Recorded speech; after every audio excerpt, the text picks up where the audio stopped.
What? What? What? Oh. What? No. No, I don't have an Apple problem. What to do, YouTube? I may actually have an Apple problem. As you, hang on.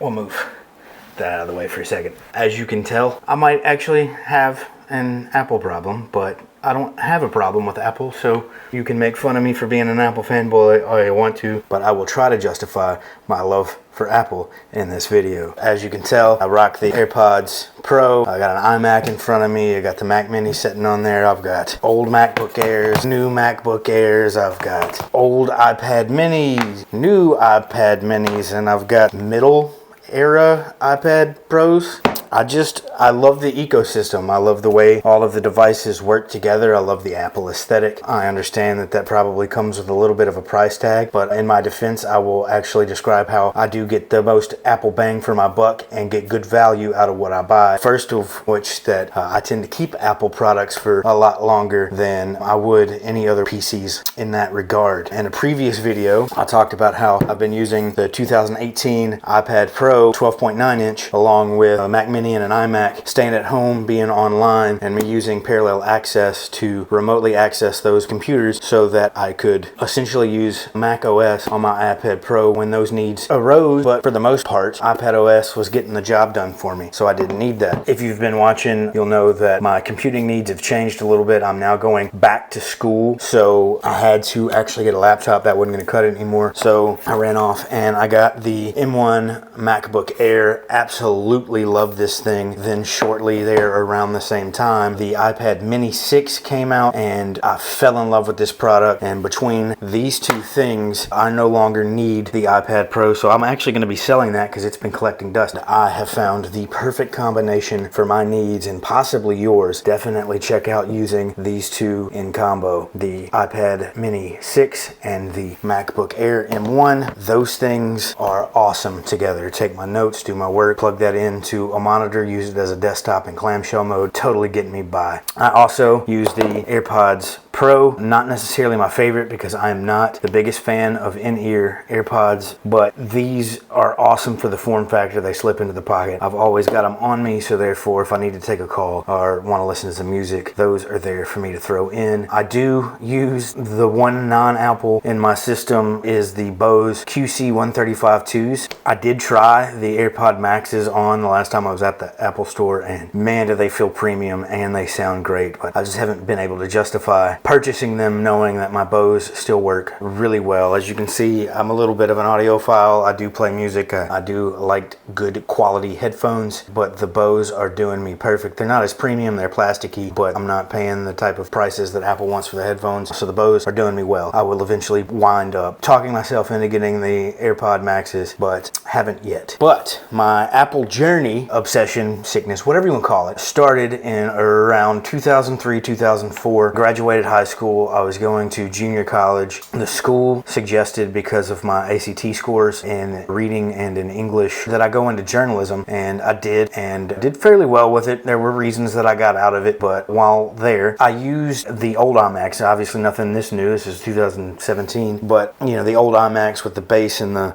rotating arm, this guy that looked like that. And that was my first introduction to the Mac and to Apple products, and I actually enjoyed them a lot for just the simplicity and the aesthetic and the ease of use. Really, just they kind of were distraction free and everything was where it needed to be and I could get to it and use it, and it made a lot of sense to me. So in 2006, I purchased my very first MacBook. Don't make fun of me for having this box. I actually didn't know I kept it. I found it in the closet of my bedroom at my mom's house, so I thought that I would use it in the video, but that's it. The white unibody MacBook from 2006, I think, is when I purchased it. There was a student deal that they had going on that I got this and an iPod video, and YouTube was doing commercials. There was a big promotion, not to be confused the one that happened years later where they just randomly gave you a YouTube album, which was super weird and a bad business decision. But nonetheless, I love the Macs. It's progressed since then. Obviously, I got into the iPad Pros. There is a video on my love of iPad Pros that we'll get into how I moved on on from the iPad Pro, and now I'm rocking the iPad Mini that I love so much. But I get really good value from Apple products. I keep them for longer than other PCs that I've held in the past. And another thing I like to do is I like to find them used. Bought these off of eBay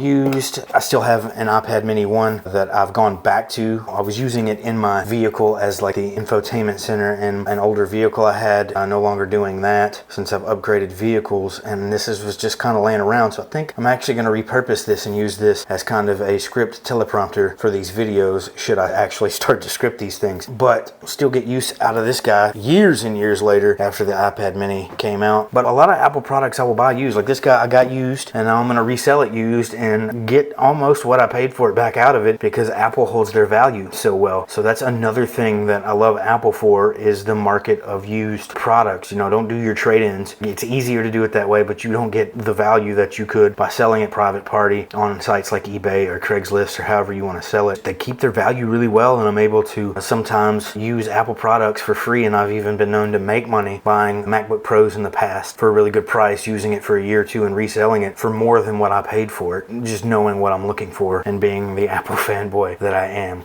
But this was my Apple story. This is my obsession, I suppose. If you have Apple stories or Apple things that you want to drop in the comments, please do. If you want to keep up with my Apple usage and daily tech things that I do, or you've enjoyed yourself here, please smash the like button and hit subscribe so you'll know when more videos come in. Like I said, there's more videos on some of these products and others that will be coming. And as always, live free or don't.